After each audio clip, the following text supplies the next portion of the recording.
দেখো এই ভিডিওতে আমরা বর্গ নির্ণয় করব 5/k + 3 এই সংখ্যাটির। তাহলে বর্গ নির্ণয় করতে গেলে আমাদের a + b হোল স্কয়ারের ফর্মুলা a² + 2ab + b² এটা জানতে হবে। তাহলে দেখো 5/k + 3 এর হোল স্কয়ার করেছি।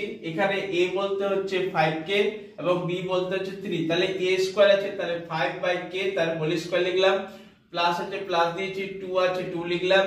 a বলতে হচ্ছে 5/k ইনটু হচ্ছে b বলতে হচ্ছে 3, প্লাস হচ্ছে প্লাস লিখেছি, b² বলতে হচ্ছে 3²। তাহলে দেখো 5/k হোল স্কয়ার মানে 5² মানে 25, k² মানে k, আর k হোল স্কয়ার মানে k² আমি প্লাস লিখলাম।